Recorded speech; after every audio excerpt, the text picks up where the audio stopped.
जाहिद भुरगड़ी साहब असां सां telephone line ते। अस्सलाम वालेकुम जाहिद भुरगड़ी साहब। वालेकुम सलाम। वरी महिरबानी, मां टाइम न्यूज़ सां ॻाल्हि ॿोल कयो पिया। छा चवंदो हिक पासे सिंध में गुज़िरियल केतिरनि ई ॾींहंनि खां जेका बरसाति पइजी रही आहे, इन सां फसलुनि खे तमामु घणो नुक़सानु पहुतो आहे ऐं PDMA पारां वफ़ाक़ी हुकूमत जे ॿियनि इदारनि पारां वरी इहा दावा कई पई वञे त को ख़ासि नुक़सानु नाहे पहुतो ज़राअत खे। हाणे ॻाल्हि इहा आहे जो मूंखे इहा ख़बर कोन्हे त उन्हनि जूं सोर्सिस छा आहिनि जेके चवनि थियूं त को ख़ासि नुक़सानु कोन थियो आहे। असां त प्रैक्टिकल ॻाल्हि कयूं था। असांजो छो जो आबादगारनि सां ऐवान ज़राअत सिंध जो मरकज़ी जनरल सेक्रेटरी आहे, मुंहिंजो 24 कलाक सिंध जे आबादगारनि सां राब्तो रहे थो। हिन टाइम जी पोज़ीशन इहा आहे जो मिर्चनि जे फ़सुल खे तक़रीबन 30,000 एकड़ एराज़ी ते मिर्चनि जी फ़सुल खे नुक़सानु पहुची चुको आहे। उन जे अलावा तक़रीबन जेको आहे सो 80 खां 86,000 एकड़नि ते कॉटन जे फ़सुल खे नुक़सानु आहे। ख़ासि तौर ते सागर ज़िले में, नवाबशाह में, नौशेरे फिरोज़ में, सखर में, घोटकी में इन पासे जेको आहे सो कॉटन जे फ़सुल खे तमामु वॾो नुक़सानु आहे। उन जे अलावा जेके बसर जा ताज़ा ॿेजारा असां पोखिया हुआ उन्हनि खे सभिनी खे नुक़सानु थियो। ॿेजारा घणे भाङे जेको आहे सो बरसाति जी सॾु कोन अथई, उहे सड़ी विया आहिनि। तव्हांखे ख़बर हूंदी हीअ बसर जो ॿिज जेको आहे सो तक़रीबन 80,000 खां लख रुपया मण आहे। उहो माण्हुनि वठी पोखियो आहे। उहो जेको आहे सो बरसाति में शदीद मुतासिर थियो आहे। त असांजे हिसाब सां ठीकु आहे, कमंद केले खे छॾे बाक़ी जेको आहे सो तव्हांजे क्रॉप टोटल नुक़सानु आहे।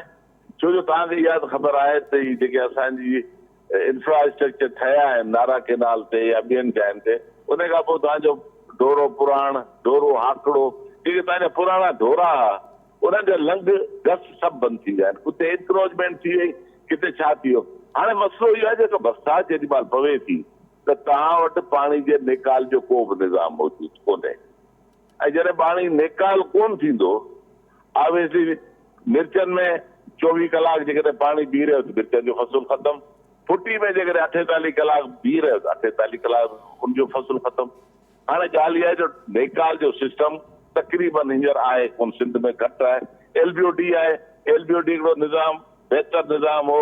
LBOD में 4 साल खां को कमु कोन थियो आहे। LBOD में जेके फंड आहिनि सभु हड़प थी विया आहिनि। 4 सालनि खां हिकिड़े रुपए जो कमु कोन थियो आहे। डीसिल्टिंग जी पोज़ीशन या LBOD जो तक़रीबन सरफेस ते जेको आहे सो डेप्थ अची वई आहे। घटि में घटि 6 फुट खाटी थियणु खपे LBOD में, उते को कमु कोन थियो आहे। नेकाल तव्हांजा सिंध जा सभु बंदि थी चुका आहिनि। हाणे जेको ॿनियुनि में पाणी आहे, मुंहिंजी ॿनी में पाणी आहे त पाड़े वारो ज़मीनदार त मूंखे पंहिंजी ॿनी में कोन पाणी कढणु ॾींदो, न कढणु ॾींदो। मुंहिंजो 24 कलाक में मिर्च ख़तमु, 48 कलाक में फुटियूं ख़तमु। हे तमामु वॾो सिंध जे आबादगारनि खे नुक़सानु थियो आहे।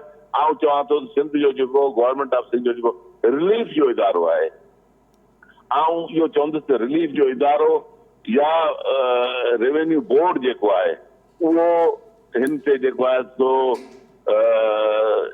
तफ़सीली जेको आहे सो पड़ताल कई वञे सिंध जी, ऐं सिंध जे फ़सुलनि जी पड़ताल करे ऐं पोइ जेका जेन्युइन रिपोर्ट अचे थी उहा साम्हूं अचे। बाक़ी PDM जेको इदारो आहे न उहो कोई ज़मीनदार सां राब्ते में आहे, न उनजो को फील्ड सां आहे। उहो हिकिड़ो इदारो आहे जेके कराची वॾनि शहरनि में उन्हनि जो ऑफिस आहे, प्रोविंशियल डिज़ास्टर मैनेजमेंट सेल जेको तव्हां ॿुधायो PDM। उनजो त वॾनि शहरनि में ऑफिसूं आहिनि। उन में जेके आहिनि जेके माण्हू आहिनि उहे सभु शहरी बाबू टाइप माण्हू आहिनि। कहिड़ी ख़बर अथई छा नुक़सानु आहे? नुक़सानु आहे कि नुक़सानु आहे। ऐं मूंखे ॾियो तव्हां टाइम न्यूज़ जा नुमाइंदा, ऐं वञी नुक़सानु ॾेखारे थो, सड़ियल फ़सुल ऐं उन्हनि खे ॾेखारे थो। बिल्कुलु जाहिद भुरगड़ी साहब, नुक़सानु त तमामु घणो थियो आहे। इन ते ई ॻाल्हि ॿोल जो सिलसिलो जारी रखूं था। महमूद नवाज़ शाह साहब बि असांखे जॉइन कयो आहे, सिंध आबादगार बोर्ड जा अॻुवान आहिनि। अस्सलाम वालेकुम शाह साहब। जी साईं, वालेकुम अस्सलाम। महिरबानी अवां टाइम न्यूज़ खे वक़्तु ॾिनो। छा चवंदो अवां PDMA पारां इन खां अॻु बि अहिड़े क़िस्म जूं मुतज़ाद जेके रिपोर्ट्स आहिनि उहे जारी थींदियूं रहियूं आहिनि। प्रोविंशियल डिज़ास्टर मैनेजमेंट अथॉरिटी जेका आहे, जेका डिज़ास्टर खे मॉनिटर कंदी आहे। ऐं हैरत जी ॻाल्हि आहे त सिंध में जिते गुज़िरियल केतिरनि ई ॾींहंनि खां जारी बरसाति फ़सुल जेके तबाह करे छॾिया आहिनि, ख़ासि तौर ते कमंद ऐं केलो जेको आहे उनखे तमामु घणो नुक़सानु पहुतो आहे। पर PDMA दावा पई करे त अहिड़ो को नुक़सानु ई न पहुतो आहे सिंध जी ज़राअत खे। अवां वटि छा तफ़सील आहिनि हिन हवाले सां? कहिड़ा कहिड़ा फ़सुल मुतासिर थिया आहिनि?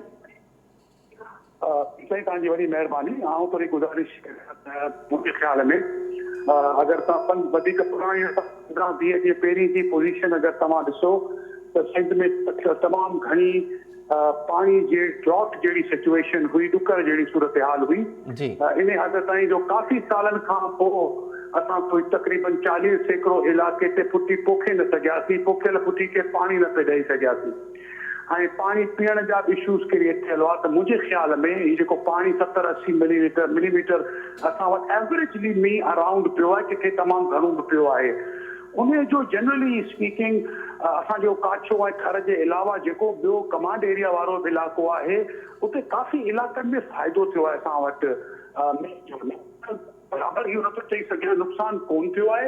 मुंहिंजे ख़्याल में वॾे में वॾो जेको नुक़सानु असांजो एग्रीकल्चर में थियो आहे, हिन वक़्तु असां वटि खजी जी फसल ख़ैबरो में तयारु हुई, उहा सेंसिटिव हूंदी आहे जॾहिं उहा तयारु शेप में हूंदी आहे ऐं उन में मथां जे फुरी पाणी जी पवंदी आहे। ऐं छो त असां वटि का अहिड़ी टेक्नोलॉजी ऐं असां वटि प्रोसेसिस कोन्हनि प्री ऐं पोस्ट हार्वेस्ट जा, त असां वटि बैक करे सघूं या छा त असां वटि नुक़सानु हुनजो 90 to 100% उहो पाणी जे करे तमामु घणो नुक़सानु पवंदो आहे असांखे हिन खजीअ जी फसल में।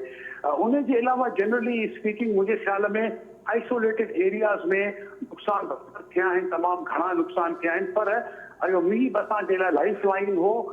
सिंध जे लाइ तमामु ज़रूरी पाणी जी ज़रूरत हुई चारो तरफ़। त जेको 2-3 ॾींहं पहिरीं ताईं मींहुं पियो आहे, उन जनरली स्पीकिंग असां वटि फ़ाइदो थियो आहे घणे तौर ते। शाह साहब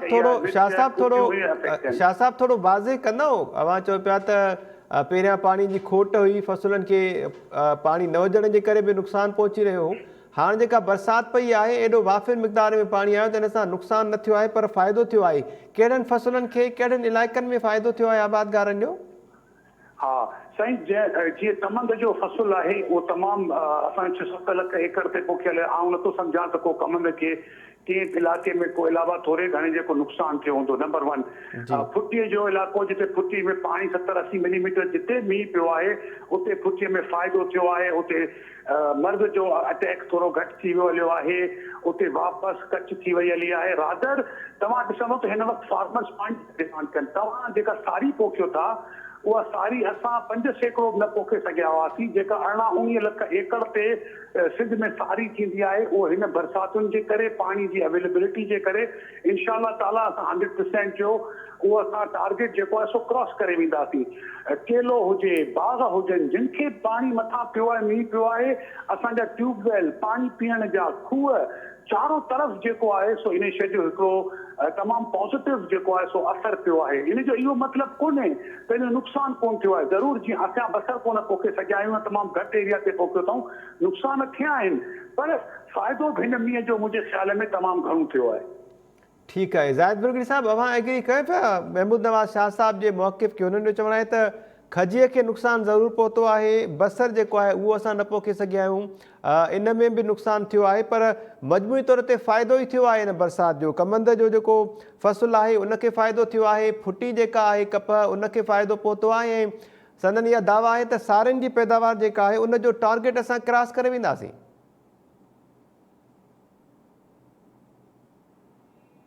ठीकु आहे, ज़ाहिद साहब सां ॿीहर राब्तो करण जी कोशिशि कयूं पिया। महमूद साहब, इन जो मतिलबु त PDMA पारां जेका रिपोर्ट जारी कई वई आहे उहा सही आहे, अंग अखर जेके आहिनि उहे उन्हनि सही इशाया कया आहिनि, जिन में इहा दावा कई वई त ज़राअत खे एतिरो को ख़ासि नुक़सानु न पहुतो आहे? न, आउं तव्हांखे थोरी गुज़ारिश कयां, ॾिसो जेका PDMA हुजे, गवर्नमेंट जा जेके बि इदारा हुजनि, असीं त तव्हांखे माण्हुनि सां ॻाल्हाए हिकिड़ी जनरल असेसमेंट ॿुधायूं पिया। उन्हनि खे जनरल असेसमेंट असां जहिड़ी न करणु खपे। अॼुकल्ह रिमोट सेंसिंग ऐं सैटेलाइट जी इंफॉर्मेशन पाकिस्तान जे अंदरि ॾाढी रिलायबल मौजूदु आहे। ठीकु आहे साईं, उन इंफॉर्मेशन खे खणी ऐं पोइ हिन खे ॿुधाइणु खपे त जॾहिं चवनि पिया त नुक़सानु अगरि कोन थियो आहे, इन जो छा मतिलबु आहे। ॾिसो, हू जेका ॻाल्हि कनि पिया, आउं नथो सम्झां त उहा अप्रोप्रिएट इंफॉर्मेशन आहे जेका PDMA ॾिए पियो। PDMA खे इहो चवणु खपे त जेके बि तालुका ऐं ज़िला उते 80-90% नुक़सानु थियो आहे, उनखे कीअं रिहेबिलिटेट करणो आहे, उनखे फ्यूचर जे लाइ कहिड़े इंफ्रास्ट्रक्चर जी ज़रूरत आहे त अगरि मींहुं पए त नुक़सान न थिए, उनखे अहिड़े क़िस्म जूं ॻाल्हियूं करणियूं आहिनि, उहे जेके पीडीए में न कयूं आहिनि।